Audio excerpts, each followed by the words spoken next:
Bonjour à toutes, bonjour à tous, merci de nous accueillir pour un point barre spécial Digital Days depuis la gare de Genève-Cornavin. Pendant une heure, on va parler numérique sous toutes ses formes à travers nos invités et différents sujets préparés par la rédaction de Point Barre, incarnée aujourd'hui par Laurent Dormont. Salut Laurent. Salut Stéphane, salut à tous. Ça va bien? Ouais, ça va super bien. Oui, émission un peu particulière, mais oui. On a beaucoup d'invités, on va notamment parler de l'EPFL. Je te laisse éventuellement nous présenter les gens qui sont avec nous autour de la table. Alors, on a la chance d'avoir avec nous aujourd'hui Alessandro Crespi qui vient du BioRob, donc qui est le laboratoire de robotique de l'EPFL, qui va nous parler de plein de robots assez hallucinants. Et on a aussi la chance d'avoir les gens de Twice qu'on avait reçus en février de l'année passée, cette fois accompagnés de Silke qui est leur pilote. Donc Julien et Tristan, Twice qui est cet exosquelette qu'on avait parlé, assez formidable. Ils ont plein de nouvelles actus, ils ont fait des trucs assez fous depuis qu'on les a vus. Et c'est en train de faire le tour du monde. Pour le côté gaming de la force, on va parler Stormtrooper, micro-paiement et Chewbacca, chercher l'intrus avec le très attendu Star Wars Battlefront 2 ou comment l'Empire se fait troller son business plan par des rebelles du web. On parlera aussi d'un petit jeu vidéo argentin responsable d'une crise diplomatique entre Tonton Poutine et l'oncle Donald. Et puis on terminera en mode manga avec des images de Ni no Kuni numéro 2, un gros jeu de rôle japonais qui sent très fort les studios Ghibli. Pour la réalisation vidéo aujourd'hui, j'ai le plaisir de faire cette émission avec Stéphane Marère, Eric Soji pour la réalisation audio. Merci à tout le staff technique de la RTS qui est ici présent avec nous, Stéphanie Jovanovic pour la musique. Point barre, on est parti pour 1 heure en radio et un peu plus sur le web. Point barre. News. Laurent, les news de la semaine, c'est parti. On démarre par un ancien de Google qui vient de créer une religion avec une intelligence artificielle comme Dieu. Ça va parler à nos invités. Anthony Lewandowski, un des créateurs de la voiture autonome, qui vient de lancer une église entièrement dédiée à une IA. Et oui, la raison n'est pas très claire. Par contre, quand on sait qu'il doit 2,6 milliards à Google pour être parti chez Uber avec des brevets sous le bras, on a peut-être un petit début de réponse. Alors, il l'a baptisé sa nouvelle religion 2.0 Way of the Future. Cette église aura son propre évangile nommé le Manuel. En PDF. En PDF, évidemment, à télécharger sur son site, avec des cérémonies ouvertes, un public et même des lieux de culte encore secrets pour l'instant. On essaie de réfléchir avec Stéphane, on l'a pas trouvé. Et certainement un système de donation qui générera tous les formats disponibles, PayPal, Bitcoin, etc. Formidable. Les voies du Seigneur sont impénétrables. La suite, c'est la NASA qui revisite un classique de l'humanité. Comme on l'entend derrière, et oui, effectivement, la NASA est de plus en plus active sur les réseaux sociaux. Elle vient de publier une vidéo qui compile des images exceptionnelles de la Terre prises par les membres de l'expédition 53. Tout ça sur la chanson culte de Paul Simon, The Sound of Silence, qu'on entend derrière, qui est une reprise, effectivement, qui date l'original de 1965, avec des images d'aujourd'hui capturées dans le mois d'août et le mois d'octobre. On y voit des orages, la lumière des villes, des aurores boréales, c'est vraiment splendide. Splendide, la NASA, ils ont du matériel pour communiquer. La suite, on poursuit avec le fameux tuyau à grande vitesse, acte 38. Ton top départ pour un partenariat public-privé entre l'État du Colorado et Arrivo, la jeune start-up qui a pour ambition de faire voyager à 325 km/h des marchandises et des personnes sans avoir besoin de quitter leur véhicule. Alors, si vous n'étiez pas là, on parle de l'Hyperloop. L'Hyperloop, exactement. La société a été fondée par un ancien ingénieur de SpaceX et un ami d'Elon Musk. Il est dans tous les bons coups, le père Elon. Donc Arrivo, c'est un système de couloirs avec des plateformes dédiées aux voitures et aux camions. Les couloirs Arrivo sont construits à côté de l'autoroute qui relie Denver à Saint-Aéroport. Temps de parcours 9 minutes au lieu des 50 minutes en train nécessaires avant. C'est assez violent quand on sait qu'une autoroute permet de transporter 2000 à 2500 véhicules par heure et Arrivo peut en transporter 20 000. On verra bien lequel des Hyperloop est le plus près avant les autres. La suite. Après le Kinect de Microsoft, les chirurgiens font mumuse avec des HoloLens. Ouais, pour la toute première fois, une chirurgie ouverte a été effectuée en utilisant la réalité mixée à l'hôpital Guy de Chauliac à Montpellier.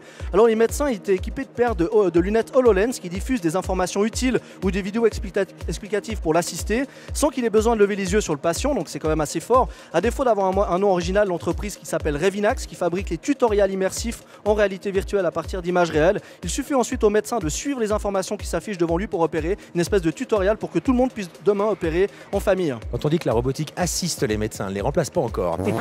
La suite, c'est Ford qui pense encore aux quelques humains toujours nécessaires sur les chaînes d'assemblage. Oui, on va parler d'un produit qui va faire sens avec nos invités. Donc aux États-Unis, les ouvriers testent actuellement un exosquelette conçu par ExoBionics pour réduire la fatigue et les risques de se blesser sur les chaînes de montage. Ça fonctionne avec un harnais dorsal avec un système mécanique qui vient sous les bras. ExoVest qui s'appelle assiste le haut du corps pour les tâches difficiles et répétitives. Ça aide pour des charges de 2 à 6 kg. Les ouvriers peuvent rester les bras en l'air encore plus longtemps, c'est quand même sympa pour l'employeur. C'est l'objectif. Et quand on sait quand même qu'un employé dans une de ces usines peut répéter ses gestes jusqu'à 4600 fois par jour, c'est pas du luxe à mon avis. Il y a tout un marché avec les caissières des supermarchés qui soulèvent aussi des tonnes chaque jour. Un petit mot juste les mecs sur cet exosquelette en vitesse. Ouais, clairement, c'est une des perspectives d'avenir pour les exosquelettes, c'est le marché industriel et je pense que ça va vraiment aider des gens à avoir moins de douleur dans le dos et pouvoir faire un travail aussi plus facilement. Exactement, il était peut-être temps qu'il s'y penche.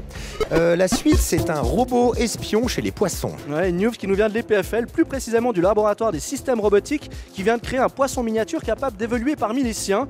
Il fait 7 cm et passe ses journées avec eux, il apprend leur manière de communiquer, il parvient à les faire changer de sens ou à les réunir. Alors l'objectif, étudier les interactions sociales des poissons entre eux, bien sûr, et surtout comment les robots interagissent eux-mêmes et peuvent manipuler leurs congénères, ou peut-être même nous dans le futur. Voilà, l'idée à terme, déjà l'idée c'est de se mettre parmi les poissons, et l'idée à terme c'est de pouvoir les manipuler et de les envoyer carrément dans le filet. Et oui, exactement. Éventuellement. La suite, pour Noël, les constructeurs ne savent vraiment plus quoi faire. Point barre, pense à vous pour cette fin d'année. Donc on finit avec un robot de divertissement, le Mechamon, une petite araignée de Rich Robotics qui peut combattre des adversaires réels, mais aussi des ennemis virtuels grâce à son application pour iOS et Android. Le Mechamon embarque 4 capteurs infrarouges pour calculer les distances, mais aussi pour détecter les robots ennemis. Oui, c'est un jouet de luxe. Hein. Ouais, ce super petit robot a un côté réalité augmentée qui vient pimper le parquet de votre salon avec des objets 3D, un parcours, ça rajoute tout plein de choses sur le terrain de jeu. C'est déjà en vente sur le site du constructeur avec une étiquette à 330 €, ça picote quand même. Ah bah ça va sur le papier calo. Et puis enfin on termine avec le chiffre du jour, 600. 600 ans, ce serait le temps qu'il nous reste pour quitter la Terre selon Stephen Hawking. Donc l'astrophysicien pense que l'accroissement de la population mondiale, donc 16,5 milliards d'individus pour 2100, ça en fait du monde, combiné aux besoins croissants en énergie et ressources naturelles, devrait en termes rendre la Terre inhabitable comme Vénus avec une température de 250 degrés et des pluies d'acide sulfurique. Ça donne envie, moi je sais pas ce que tu fais Steph ce week-end, mais moi j'ai commencé à monter la mienne dans mon jardin. Si t'en es, je il y a viens une place avec pour toi. Un rouleau de papier d'alu, on fera l'isolation. Merci beaucoup, tout ça est à retrouver sur rts.ch/.bar. Point barre. Interview. Et Laurent, on va parler robotique avec Alessandro Crespi qui est avec nous. Bonjour Alessandro. Bonjour. Et vous faites partie du Biorob. Laurent, il est à toi. Alors, salut Alessandro. Donc tu es assistant de recherche au laboratoire de biorobotique de l'EPFL. Exactement. Qui est nommé Biorob pour les intimes. Donc je vais faire une toute petite introduction, après on va te laisser la parole. Donc le laboratoire de biorobotique Biorob fait partie de l'Institut de bioingénierie de l'EPFL. Vous travaillez sur les aspects de contrôle de la locomotion, de la coordination sensomotrice, l'apprentissage chez les animaux et chez les robots. Vous intéressez aux robots et la simulation numérique pour étudier les mécanismes neuronaux qui sous-entendent le contrôle de mouvement et l'apprentissage chez les animaux. Vous inspirez justement des animaux pour créer plein de robots. Alors petite première question pour toi, est-ce que tu peux nous parler un petit peu de ton laboratoire avec tes mots et surtout de vos gros projets un peu marquants qui ont fait votre renommée? Merci pour cette petite présentation. Alors, au niveau de ce qu'on fait au laboratoire, on a un certain nombre de projets relativement majeurs. Donc, on a, comme tu as mentionné, ce projet de mieux étudier ce qui se passe au niveau neuronal dans les animaux. Et là, on utilise les robots comme une plateforme pour essayer de mieux comprendre ces phénomènes, à savoir qu'est-ce qui se passe, par exemple, à l'intérieur de la moelle épinière d'une salamandre. Qu'est-ce qui fait que ces signaux très simples qui viennent du cerveau peuvent être convertis en des signaux très compliqués et coordonnés pour contrôler les muscles? Et là, vraiment, on utilise un robot comme une sorte de simulateur dans un vrai environnement parce que ça peut faire une simulation beaucoup mieux qu'un ordinateur en quelque sorte. Ok, dans vos faits d'armes, on peut citer des robots peut-être que les auditeurs ont sûrement vu passer, dont le fameux robot Coman, qui est cette espèce de petit robot humanoïde de la taille d'un enfant qui est capable d'apprendre de ses erreurs et quand il tombe de se relever. Vous avez le robot Salamandre dont tu nous parleras un petit peu. Tu nous as pris l'Amphiboat ici qui est un robot qui est capable de se mouvoir dans l'eau. Vous avez un robot qui s'appelle Cheetah. Enfin, on voit vraiment qu'effectivement les robots orientés sur ce que les animaux savent faire. L'idée c'est quoi? C'est justement de s'inspirer de ce que les animaux font le mieux et de le mettre pour les humains, ou est-ce qu'il y a quelque chose? Quelle est la finalité de vos recherches? On a plusieurs finalités. Une, c'est justement, comme j'expliquais, de mieux comprendre les animaux, et ça pour vraiment apporter quelque chose à la biologie ou à la zoologie ou à la neurobiologie. Et d'autre côté, d'apporter quelque chose à la robotique aussi, en s'inspirant de la biologie pour apporter des nouvelles techniques de contrôle qui peuvent être utilisées pour les robots. Donc il y a deux chantiers comme on a vu tout à l'heure dans les news avec les poissons. Il y a un objectif qui consiste à imiter les animaux, ou à essayer d'emprunter leur technique. Et l'autre, c'est aussi d'interagir avec eux, ou il y a... Il y a un peu ce côté, en quelque sorte. C'était pas un des projets primaires du laboratoire, mais comme on a vu, on verra peut-être par la suite avec ce robot crocodile qu'on a construit en collaboration avec la BBC, justement pour aller espionner des crocodiles dans leur environnement naturel. Alors oui, justement, vous travaillez avec la BBC, folles, hein. Planet Earth, etc. Vous leur avez fait des petits robots. Hein. Oui, certains de mes collègues ont construit un robot crocodile pour eux, exactement. Donc en fait, il peut aller avec les crocodiles, donc les vrais crocodiles. Il peut se mouvoir comme eux dans leur environnement et ça permet de les étudier au plus proche, c'est ça? Alors là, c'était pour les besoins d'un documentaire, mais tout à fait, on peut envisager que ce type de robot permette de mieux étudier les animaux dans leur milieu naturel, c'est sûr. Ok, là tu nous as amené donc l'ancienne version de l'Amphibot. Voilà, Donc, il est en train de parader sur YouTube, mais on l'a ici. Voilà, si jamais vous nous regardez, il y a plein d'images de ce que développe Pour vous Europe. rendre compte, vous imaginez une salamandre ou peut-être un serpent aquatique. Ça c'est donc l'ancien modèle. Maintenant il y a une évolution de ce robot là. Vers quoi on tend? Qu'est-ce que pour vous maintenant les pistes que vous explorez? C'est d'améliorer les performances, améliorer ce qu'il est capable de faire dans l'eau? Alors, ce robot était né comme un projet vraiment pour ses études neurobiologiques. Et donc ici, on en était déjà à la 3e génération. Donc on a déjà fait évoluer beaucoup de choses pour que ce robot maintenant est stable, il fonctionne bien. Parce qu'on rappelle, ça fait un moment que vous faites des robots, non? Tout à fait, on a commencé ce projet milieu 2003. Ah ouais. L'inspiration du monde des insectes et des animaux, c'est quelque chose, moi j'ai l'impression que ça a toujours été le cas au Japon.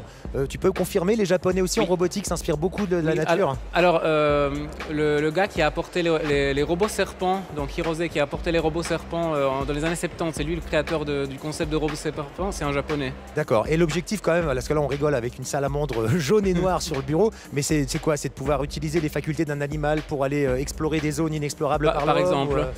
C'est un des projets, on s'est dit depuis le début que faire des robots amphibies de ce type permet par exemple d'accéder à des zones qui sont inaccessibles pour des humains ou qui sont beaucoup plus compliquées à accéder, et donc on pourrait faire des robots d'exploration ou de recherche, voire de sauvetage selon les cas, donc ce qu'ils appellent Search and Rescue en anglais.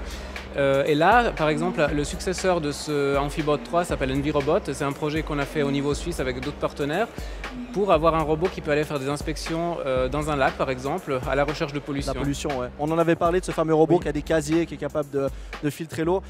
Après, moi, je vais te poser une question. Aujourd'hui, c'est la journée du digital. On voit des robots et tout. Est-ce que à quel moment vous êtes impacté par le côté éthique? Est-ce que c'est quelque chose qui, aujourd'hui, quand on fait de la robotique, obligatoirement, ça vient sur la table? Et vous, comment vous appréhendez ça? Vous allez quand même mettre plein de salamandres au chomage. C'est quoi la limite? C'est quoi la limite?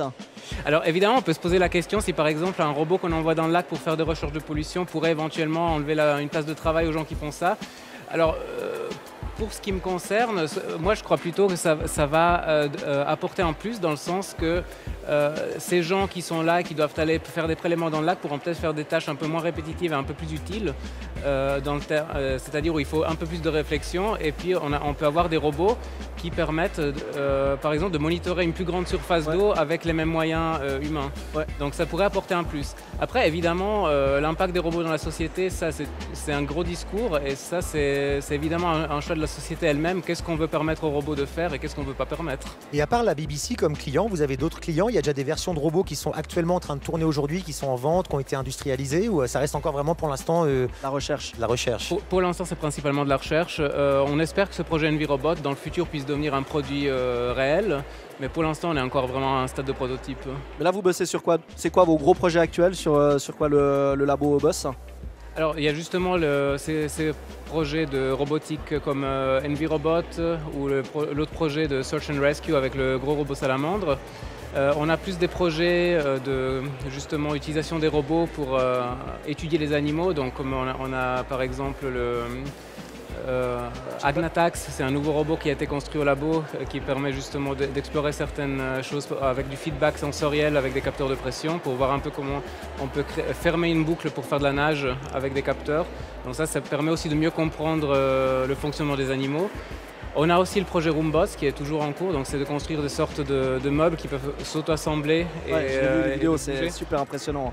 Moi, j'ai juste une petite question. La semaine passée, on a vu des vidéos de Boston Dynamics qui sont sorties, qui sont chaque fois plus impressionnantes les unes que les autres. C'est des amis ou des concurrents? Déjà, est-ce que c'est impressionnant pour toi qui es dedans? Est-ce que c'est pour le spectacle qu'ils font ça? Ou c'est vraiment impressionnant? Et comme Stéphane demande, est-ce qu'il y a une espèce de fraternité entre les constructeurs de robots? Alors on n'est pas directement en contact avec Boston Dynamics, mais c'est sûr, c'est assez impressionnant de voir ces images d'un robot qui peut faire des pirouettes ou ce genre de trucs. Après, ou le pauvre chien qui martyrise à longueur de vidéo. Mais après, ça c'est le côté qu'on voit en vidéo, mais quand on voit dans la pratique le temps que ça prend de faire tout ça, tous les paramètres qu'il faut ajuster pour que ça fonctionne, mais il suffit par exemple aussi de regarder les vidéos des échecs d'un DARPA Challenge où il y a les plus grands roboticiens du monde qui vont, et on voit des gros robots humanoïdes qui tombent par terre quand ils essaient d'ouvrir un robinet. On peut voir que oui, on peut avoir des scènes impressionnantes, mais on peut avoir aussi des scènes, des catastrophes impressionnantes. Ça nous fera des belles vidéos YouTube de best-of, de chutes de robots. Merci Alessandro Crespi. On rappelle qu'il y a beaucoup de vidéos à voir. Hein. Votre laboratoire sort énormément de On va projets sûrement vous faire revenir avec grand plaisir dans Point Barre pour aller investiguer un petit peu plus profondément certains robots. Et pour résumer l'avancée de ce que vous avez fait, on peut dire merci aux imprimantes 3D. Entre autres, oui. D'accord. Voilà, merci beaucoup Alessandro. On Merci. se retrouvera très bientôt dans nos studios Merci. plus à l'aise qu'ici, à la gare Cornavin, comme je le rappelle, à Genève. Point barre. Interview. Et on va revenir sur le projet Twice. Donc dans nos studios éphémères, nous avons Julien Pache, Tristan Vouga et Silke Pan. Mesdames, messieurs, bonjour. On va d'abord dire bonjour à Madame Silke. Bonjour Silke. Bonjour. Voilà, alors Twice, on vous avait déjà reçu dans Point Barre, mais cette fois-ci, c'est la première fois que nous avons la pilote de cet exosquelette. Avant toute chose, avant de vous poser des questions, Silke, je vais revenir sur Julien et Tristan. Donc on s'était vu au mois de février. Vous avez créé un exosquelette absolument sublime, qui est très léger et qui permet donc de donner de la mobilité aux paraplégiques. Depuis, quelle est votre actualité? Je crois que vous avez beaucoup bougé avec ce projet. Alors on a beaucoup bougé. Notre dernière actualité a été de participer au Cibathlon du Düsseldorf, qui était la 2e édition de cette compétition pour des athlètes en fait, avec un handicap qui sont assistés de dispositifs. On l'avait couvert dans Point Barre si jamais, donc. Et là vous avez tout raflé. Hein. Là on a tout raflé. Silke vous en parlera peut-être un peu plus parce que c'est vraiment une de ses performances aussi à elle. Donc le Cibathlon, on va rappeler, c'est un parcours du combattant hein, pour les handicapés où justement ils doivent faire appel à une technologie, y compris la vôtre en l'occurrence, pour passer toute une série de tests, hein, c'est ça? Tout à fait. C'est vraiment le but de pouvoir prouver l'assistance de ces dispositifs dans des obstacles de la vie de tous les jours, quoi. Et vraiment l'aide que ça peut apporter à ces personnes. Le projet a évolué depuis la fois où vous étiez venu au mois de février. Je crois visuellement ça a un peu évolué, même au niveau des matériaux, non? Alors le projet, en fait, notre dispositif Twice est vraiment le plus connu. C'est le premier prototype que vous avez pu voir à la télé, qu'on a présenté aussi donc, au Japon, qu'on a présenté dans différents salons. Là, on va dire qu'il n'est pas là aujourd'hui parce qu'il est encore bloqué dans l'avion, c'est ça hein, vous n'arrêtez pas de bouger en ce moment. Alors on fait que de bouger, du coup ça implique de la logistique, effectivement. Ah, c'est bon signe s'il bouge, non? Oui, c'est plutôt bon signe. Tristan, on va partir sur toi. Bonjour. Le très gros anglophone, hein, tu parles super bien anglais, on t'a vu. Vous en êtes tout avec toi? Et alors concrètement, à part les concours Cibathlon, etc., au niveau des demandes, des requêtes, ça commence à apporter ses fruits? Il y a des gens qui vous ont contacté? Oui, alors on a été contacté entre autres par des cliniques aussi qui veulent créer des partenariats avec nous pour essayer de démontrer l'efficacité et la sécurité du dispositif. Il y a beaucoup de distributeurs aussi à travers le monde qui nous ont demandé s'ils pouvaient déjà aujourd'hui vendre cet exosquelette. C'est malheureusement pas encore le cas, mais c'est une des choses sur lesquelles on travaille aujourd'hui. Ce qui est intéressant, il me parlait en off, Tristan, c'est qu'aujourd'hui l'enjeu n'est pas forcément de savoir quand est-ce qu'ils vont les produire en masse, mais c'est déjà d'avoir un coup d'avance et puis de penser comment produire plus rapidement. Tu me parlais de délai de production qui était ultra long, vous avez quasiment réussi à raccourcir, dis les chiffres, c'est assez hallucinant. Exactement, notre challenge aujourd'hui c'est de faire un exosquelette, une nouvelle génération en un mois. Un mois, tu te rends compte? Réduire conception, fabrication et premier test en un mois. Et là, pour le coup, merci l'impression 3D, prototyping. Alors on n'utilise pas d'impression 3D, mais on a mis au point nos propres techniques en fait, de fabrication qui permettent de faire cette technologie beaucoup plus rapidement. Et en fait, l'idée c'est de tendre vers les vitesses de développement qu'on a aujourd'hui avec le software et de profiter du coup des mêmes temps de cycle, temps de développement que dans le programme. Exactement. Alors toi, c'est aussi un partenariat avec une jeune femme qui a testé, qui teste encore aujourd'hui, qui représente même la testeuse officielle de cet exosquelette. Silke Pan, bonjour. Bonjour. Voilà, pour de bon. Juste une petite question, Tristan et Julien sont là, mais ça a commencé comment pour vous, Twice? Quand est-ce que le premier contact s'est fait? C'était début juillet 2016. D'accord, vous les avez contactés, ils vous ont contacté, ça s'est passé comment? J'ai été appelée par un ami qui avait entendu parler de ce projet, qui avait entendu que l'équipe Twice cherchait un pilote d'essai et qui correspondait, dont les critères correspondaient vraiment à moi. Et il m'a dit de les appeler. Moi, je les ai appelés sans savoir de quoi il s'agissait. Au début, juste par curiosité. On peut rappeler que Silke est quand même une ancienne acrobate et une athlète d'élite. Donc ça, c'était important, je pense, que dans l'équation Twice, de pouvoir faire appel justement à quelqu'un. Parce que ça demande beaucoup d'exigences, non, pour être pilote de cet exosquelette? Oui, alors surtout au début, lorsque l'exosquelette n'est pas encore terminé. Encore maintenant, c'est un prototype et c'était important aussi de trouver une personne qui a une bonne coordination, le bon sens de l'équilibre, le contrôle de son corps pour pallier à ce que l'exosquelette n'avait pas encore et pour justement aider à lui donner les fonctions indispensables pour qu'il soit utile dans la vie de tous les jours. Et en tant que personne paraplégique, quand vous avez vu cet exosquelette pour la première fois ou la première fois qu'il vous a levé, ça vous a fait quoi?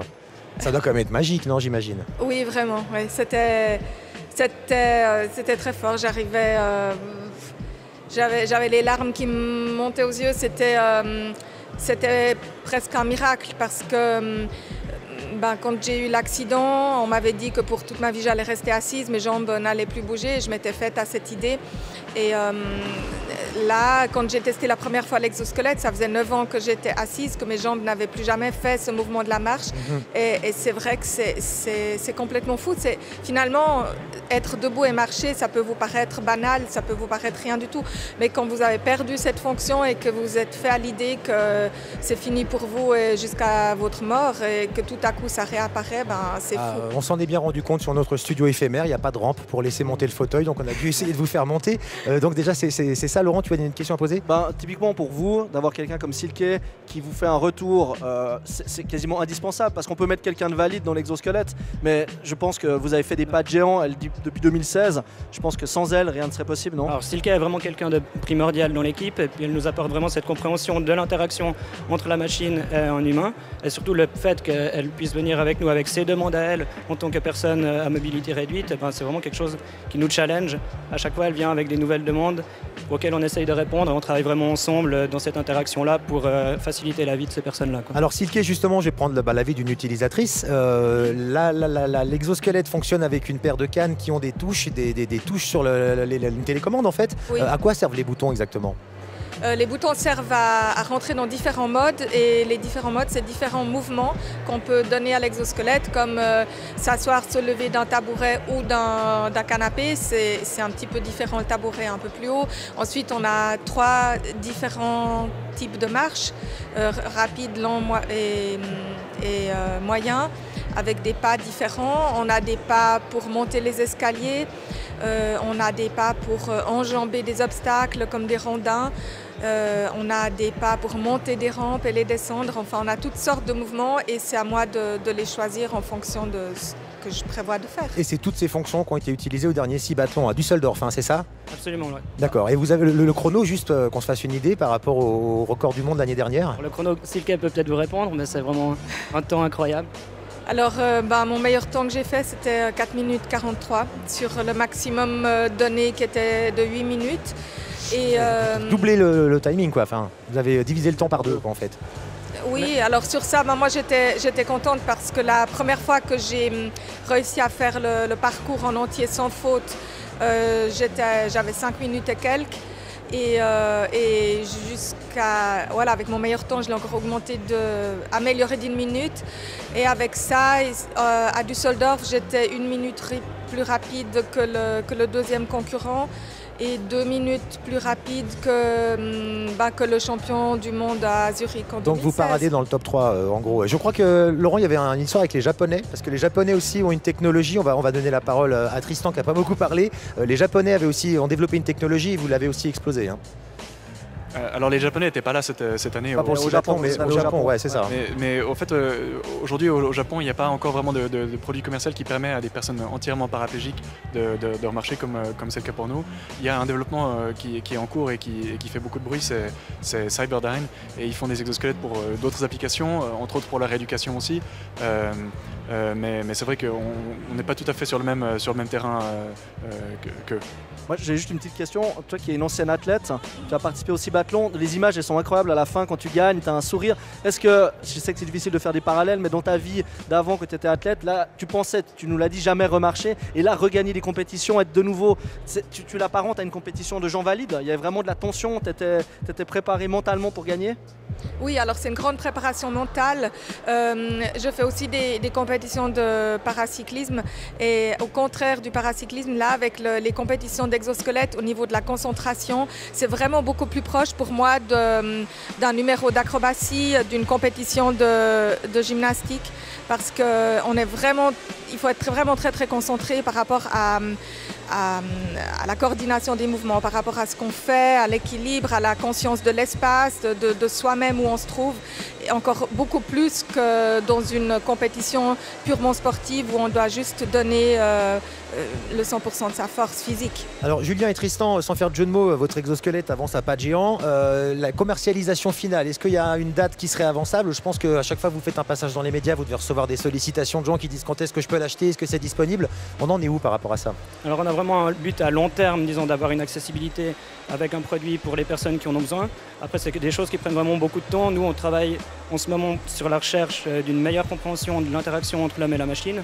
Et notre vraie actualité, c'est vraiment d'avoir des projets qui nous permettent de prouver qu'on a un dispositif qui s'adapte aux gens. Et là, on est vraiment en mode course au niveau du développement pour avoir une nouvelle actualité sur un nouveau produit d'ici très peu de temps. Donc là, ce sera à sortir sur notre sitôt qu'on a des images, ce sera sur notre Facebook. On peut imaginer que le modèle 1.0 s'appellera le Silke Edition ou pas vraiment, il sera brandé ou Alors je sais pas, mais Silke a vraiment fait vraiment partie de cette aventure-là avec de la famille Twice. Ça aurait été impossible sans elle. On profite qu'elle soit là. Complètement. Et maintenant, on va essayer d'aborder d'autres personnes, d'autres demandes. Mais on va vraiment rester en contact avec Silke. Et ce qu'on va dire, c'est que le projet a été initié, c'est ça, par un monsieur Dr Mohamed Bourri. Alors c'est un projet de l'EPFL initié par le docteur Mohamed Bourri, c'est ça? Voilà, au laboratoire de systèmes robotiques, donc on est des voisins du Biorob. Bon bah c'est super. Et aussi la famille Twice, c'est aussi Marek Janik, Jankik, Marek Jancik, et puis Didier Dvorak, qui est le mari de Silke, qui l'aide dans ses déplacements, qu'on remercie d'avoir le déplacement pour la logistique et tout ça. Et on vous remercie, on vous félicite encore une fois pour tout le bon travail que vous faites. Merci beaucoup donc à Julien Pache, Tristan Bouga et Silk Pan d'être venus dans nos studios. On vous dit tout de bon pour la suite. Allez voir les vidéos parce que Silke donne vraiment du courage et surtout donne beaucoup, je pense, de force pour les gens qui sont peut-être dans la même situation que toi, de voir que c'est possible de continuer. Bravo en tout cas. Oui, ça j'ai envie de montrer. Voilà, des fois on croit que la vie est finie après un accident, mais il y a tellement de nouvelles portes qui peuvent s'ouvrir si on a envie de les franchir. Et on parle d'un côté positif de la robotique. Merci beaucoup messieurs, dames. Bonne fin de journée, à tout bientôt certainement. Point barre sur le web. Laurent, on t'écoute. Alors aujourd'hui, dans le cadre des Digital Days, on revient sur la place du digital dans notre société. Alors on va pas ouvrir les livres d'histoire, Stéphane, mais on va quand même rappeler que l'ordinateur n'a pas encore 100 ans. Si on repense au premier modèle pendant la Deuxième Guerre mondiale. Eh oui, ça date. Mais ça fait vraiment à partir des années 1970 que les innovations se sont diffusées à grande échelle, notamment l'ordinateur personnel et la téléphonie mobile. Alors l'explosion vers la fin des années 90. Pour les smartphones, ouais, clair. Et aujourd'hui, on a tous dans la poche. Ces innovations ont modifié en profondeur nos modes de vie et le monde du travail. L'ordinateur, ça rime avec gain de productivité. C'est l'allié idéal de la croissance à plusieurs chiffres. En tout cas, c'est ce qu'on nous dit. Oui, tu peux dire ça à Amazon, ils vont comprendre. Le dernier rapport du World Economic Forum, donc le WEF, montre que la Suisse fait partie des 7 pays les mieux armés pour devenir un acteur de référence dans le cadre de la révolution numérique baptisée la 4e révolution industrielle. Quand on voit les gens qui sont autour de la table, on est assez peu étonnés quand même. Donc, c'est quoi cette 4e révolution industrielle? Qu'est-ce que ça englobe? La digitalisation des contenus, la robotisation, le big data, les drones, les imprimantes 3D, la miniaturisation, etc. Donc, toutes des choses qui ont changé notre quotidien. Tout ce vocabulaire bien connu de nos invités et des fans de science-fiction. D'ailleurs, pour ceux qui nous regardent, on va se rendre compte que c'est pas nouveau. On a une vidéo qui date d'un bon petit moment maintenant en arrière. Une vidéo de VR. Déjà en 1994, l'artiste Char Davids présentait une œuvre de réalité virtuelle appelée Osmose. Alors les visiteurs portaient une combinaison de capteurs et un visio-casque stéréoscopique. Donc voilà, c'était le futur. Le spectateur naviguait ensuite à l'intérieur d'un monde virtuel dans lequel il évoluait au rythme de sa propre respiration. 1994, quand on s'imagine qu'il y avait déjà des casques comme ça, c'est assez fou. Exactement. Puis autrement, on va continuer avec Google Art parce qu'il n'y a eu pas que de la VR toute bidon dans les années 90. Aujourd'hui, Google propose de visiter plus de 150 musées avec son Google Art Project. Bon, il y a déjà plus de 5 ans, mais depuis, c'est devenu une application mobile Art and Culture, donc de Google, qui permet cette fois de visiter plus de 1000 musées dans 70 pays. On peut quand même dire ce qu'on veut, merci Google. On n'arrête pas le progrès, c'est fou. Alors bon, la visite à distance aussi, c'est pas si récent. En 1995, l'artiste Maurice Benayoun inaugurait la première installation de télévirtualité intercontinentale. De nouveau, c'est des mots qui sont... Ça devait être complètement fou à l'époque. Alors il a connecté le centre Pompidou à de Paris au musée d'art contemporain de Montréal. Donc on pouvait visiter l'un ou l'autre depuis en restant dans sa ville en 95. C'était bien avant la 4G, l'Oculus, le Wi-Fi et la fibre optique. Autrement, on va terminer avec un projet Google qui nous parle d'art aussi, avec des images impressionnantes. Et oui, on pourrait parler en fait du net art aussi. C'est un courant qui est d'ailleurs sur le web qui permet aux artistes de générer des œuvres numériques. Art, le glitch art aussi. Le glitch art qui est vraiment ces espèces de nouvelles vagues artistiques. Et surtout Google, toujours eux, qui ont sorti le projet Deep Dream.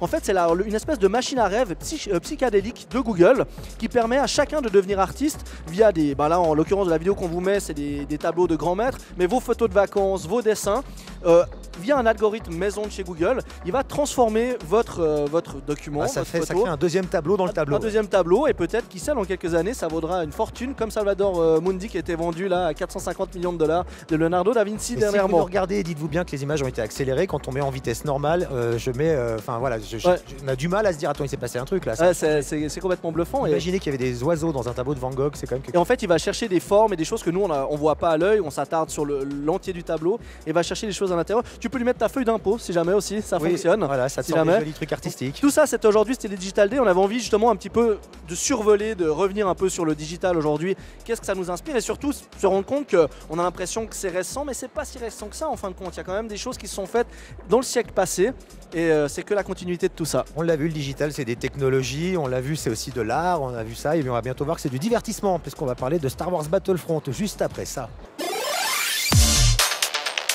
Point barre. Gaming. Oh, cette voix. Ah là là là là, ça y est. Star Wars Battlefront 2 est en test cette semaine dans la force est avec toi. Grosse production, Electronic Arts et Lucasfilm et Walt Disney, et un jeu qui pose problème visiblement parce qu'Electronic Arts a essayé de nous mettre des micro-paiements pour cette version et on ne touche pas à Star Wars. En tout cas, visiblement, ils se sont fait remonter les bretelles par Walt Disney. C'est incroyable. Et de là, on n'a plus aucun micro-paiement, c'est frisé. Hein. Donc, vous le savez, on est mardi si jamais vous nous écoutez à la radio samedi matin, mais on ne sait pas si ça a été débloqué depuis, mais les micro-paiements ont été bloqués.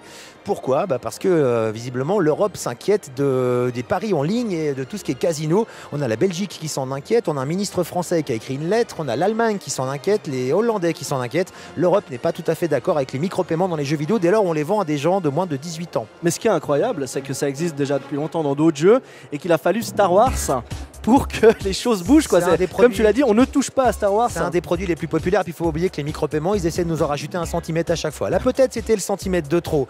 Toujours est-il donc, outre les micro-paiements, on va s'arrêter quand même sur un jeu qui cette fois-ci inclut une campagne solo, puisque le problème de Star Wars Battlefront 1, c'est qu'il n'y avait aucune campagne solo. On était parti uniquement pour se taper dessus en multijoueur. Là, c'est assez court. Ce qui est intéressant, c'est que c'est une campagne qui est en lien avec le prochain film qui va sortir. Donc au niveau du marketing, ils se sont bien envoyés les mails. Visiblement, tout va bien. Ça fonctionne de ce côté-là. Et après, on retrouve donc le mode multijoueur Star Wars. Il faut savoir que c'est avant tout du multijoueur, que ce soit sur console ou sur PC. Donc là, quand même, c'est un des rares jeux où on se retrouve à 40 personnes à se tirer dessus, 20 du côté de l'Empire, 20 du côté des rebelles. C'est impressionnant. C'est quand même assez drôle de voir une armée de petits bots qui part comme ça, en sachant qu'on est vraiment de la chair à canon, de la chair à laser, on va dire. L'espérance de vie n'est pas exceptionnelle. Plusieurs modes de jeu, mais autrement, c'est un hommage à Star Wars. Faut pas oublier que c'est le moteur Frostbite qui nous fait tourner ça. C'est fait dans l'arc scandinave, donc c'est un des plus beaux jeux vidéo que vous pourrez faire. On a les images si vous nous regardez. On a aussi un mode à 24 joueurs avec des combats spatiaux où là c'est la même chose. Tu conduis le Faucon Millennium, les X-Wing, les TIE Fighters dans les décors du film. C'était d'ailleurs l'un des points faibles du premier qui était des batailles uniquement planétaires. Exactement. Donc là, cette fois, ils ont vraiment été un peu plus haut et c'est des vraies batailles spatiales autour de l'étoile noire des 3 heures. Exactement. On a aussi les affrontements héroïques. Alors après, voilà, on va dire que si on n'y connaît rien pour nous autres, les néophytes et les béotiens, ça c'est une voiture qui passe, c'est pas un vaisseau de l'Empire. On va juste dire qu'effectivement pour nous c'est des gens qui se tirent dessus, mais il faut pas oublier qu'il y a un aspect stratégique, c'est-à-dire que vous avez plusieurs types de soldats. Il y a les soldats qui vont faire de la défense, on a les officiers qui sont capables de poser des tourelles et de soigner les autres, on a la bleusaille qui elle fait chair à canon, et puis on a surtout des points d'expérience qu'on va gagner pendant le match, et à un moment donné ces points on peut les réinvestir dans un personnage phare et un personnage clé de la franchise. Kylo Ren, Chewbacca, ils sont là, et le problème, et là où le bas blesse, c'est que les gens ont acheté un jeu à peu près 70 balles, et puis ils peuvent pas jouer avec Luke Skywalker, ils peuvent pas jouer avec Darth Vader, il va falloir faire des micro-paiements ou jouer des heures et des heures et des heures pour pouvoir y jouer. C'est ça en fait le gros problème de Star Wars Battlefront. Après, il a les défauts d'un Star Wars Battlefront, les défauts d'un jeu multijoueur, c'est-à-dire que je vous conseille d'y aller avec des des amis, vous allez rigoler, sinon vous serez seul à vous faire exploser littéralement par les centaines de milliers de joueurs qui se planquent dans le décor et qui attendent qu'on arrive pour nous tirer dessus, les fameux campeurs. Par contre, ils se sont pas foutus de la gueule quand même des fans de Star Wars, parce qu'au niveau casting, on retrouve quand même l'ancienne trilogie, de la nouvelle trilogie. Il y a plein de nouvelles maps. Dans l'ancien, il n'y avait que 4 maps. En gros, on a ce qu'on aurait dû avoir dans le premier. Oui, exactement. C'est un petit peu 1.5. Si ce n'est qu'on repasse à la caisse. Mais voilà, mais après, il y a ce problème de microtransactions. Mais le jeu en lui-même est quand même un excellent jeu, quoi. Exactement. Alors, la campagne solo, c'est pas pour ça qu'il faut l'acheter. En 4 heures, 5 heures, c'est terminé. Mais alors, vous en prenez plein les yeux. Hein. C'est vraiment du grand cinéma qu'on nous propose, les studios Electronic Arts. Voilà, donc comme on le disait, c'était rigolo. Disney cautionne la décision d'Electronic Arts d'arrêter les micro-paiements. La vraie raison, c'est Mickey a tiré les oreilles de Electronic Arts pour leur dire vous arrêtez maintenant avec les micro-paiements. On a lâché 3 milliards pour la franchise de Star Wars. On va pas laisser n'importe qui. J'avais bien l'image du bureau d'IA avec un téléphone Mickey qui sonne. Oh putain, c'est la merde. Ouais, ils ont un téléphone rouge là-bas, à mon avis. Voilà, enfin, bref, il est disponible sur PlayStation 4, Xbox One et sur PC, en sachant que la meilleure version, c'est la version PC. Méfiez-vous des microtransactions. Alors, on enregistre cette émission. On ne sait toujours pas s'ils ont été remis en ligne. Ouais. On ne sait toujours pas si Electronic Arts va revoir l'équilibrage par rapport au business model. Hein. Voilà, parce que pour l'instant, on peut encore payer jusqu'à 99 € pour obtenir des points. Parce qu'en plus, un jeu qu'on a déjà payé 70. Aucun DLC. Donc, ils sont partis sur l'idée de faire un jeu complet avec les microtransactions. Là, tout est bloqué. On n'a aucune idée de l'avenir. Et on rappelle que le prochain Star Wars sort dans toutes les bonnes salles le 13 décembre. Voilà, Star Wars Battlefront 2 disponible de suite. Point barre. Gaming. Allez, dans les news, on part pour Buenos Aires à la rencontre de Diego Vasser, un jeune développeur argentin de 37 ans, qui se retrouve au milieu d'une actualité traitée par le très sérieux New York Post. Alors pour faire simple, en 2015, il a mis à disposition sur sa chaîne YouTube la vidéo de son prototype de jeu, AC-130 Gunship Simulator, donc un simulateur militaire vu du dessus qui reprend les mêmes éléments visuels que les images qu'on aperçoit un peu partout dans nos JT, des images en noir et blanc où on devine au loin, sur des routes, au milieu des champs, des petits véhicules frappés depuis le ciel. Alors l'idée à l'époque, c'était de récupérer des feedbacks pour terminer le développement de son jeu qui est sorti depuis, sauf que justement les images ont été reprises il n'y a pas très longtemps par le gouvernement russe et son ministre de la Défense comme preuve irréfutable des activités américaines en train d'aider l'État islamique au Moyen-Orient. Donc bref, depuis le tweet a été effacé, un porte-parole du Kremlin aurait statué que les erreurs arrivent. Tiens donc. Bref, ça a bien fait rigoler l'armée américaine, d'autant que c'est déjà arrivé avec la Corée du Nord et même plus proche de chez eux avec la belle et grande CNN qui s'est pas gênée non plus. Autrement, on continue avec cette fois-ci un trailer d'un jeu vidéo qui sortira l'année prochaine, un jeu qui s'appelle Ni no Kuni numéro 2. Donc là on est dans l'art Digital Day, arts digitaux même. C'est un jeu japonais produit par les studios Level 5 qui sont bien connus des gens qui ont Nintendo 3DS parce que c'est le studio qui nous font les professeurs Layton. Ouais, et même sur PS2 plein de beaux. Exactement, puis aussi qu'on peut acquérir maintenant sur iPad si jamais le professeur Layton. Bref, le jeu qui tourne derrière nous, le premier volet est sorti en 2010, il était produit en partenariat avec les studios Ghibli, monsieur Hayao Miyazaki. Ça sera malheureusement pas le cas pour le 2, mais ils ont gardé tout l'habillage visuel. Et surtout, on retrouve aussi Joe Hisaishi, qui est le grand musicien attitré de monsieur Hayao Miyazaki. Ils ont un peu gagné aussi. Hein. Ils y ont gagné au change. C'est lui qui va s'occuper de composer la bande-son de ce Ni no Kuni 2. Donc ça sortira le 19 janvier sur PC et sur PlayStation 4. Un énorme monde ouvert en cel shading, donc une technologie qui permet d'avoir du dessin animé en 3D. Ça sent magnifique. Film de Miyazaki qu'on joue. Hein. Exactement, et ça sortira en janvier. J'espère qu'on sera là pour en parler. Moi, je l'ai déjà préco. Oui, avec ta petite boîte à musique. Petite boîte à musique pour le collector. Voilà. On se quitte donc sur ce trailer pour remercier les invités qui sont venus nous voir. On remercie aussi Stéphanie Jovanovic pour la programmation. Un collègue que je connais depuis des années mais dont je ne me rappelle jamais le nom et pourtant on se croise souvent à la CAF. Eric Soji, Stéphane Marer, pas mal de gens qui sont là aujourd'hui pour vous offrir ces Digital Day depuis la guerre de Genève. Merci à toi Laurent. Merci à toi Steph, c'était super. Et on vous souhaite bon week-end, bonne semaine, dépend quand vous nous consultez. Des petits pouces en haut, des petits pouces en bas, vous la jouez comme vous voulez. En haut plutôt non. En tout cas on s'est donné du mal. Après on verra. Merci à toutes et à tous et à la semaine prochaine pour une nouvelle émission. Ciao ciao.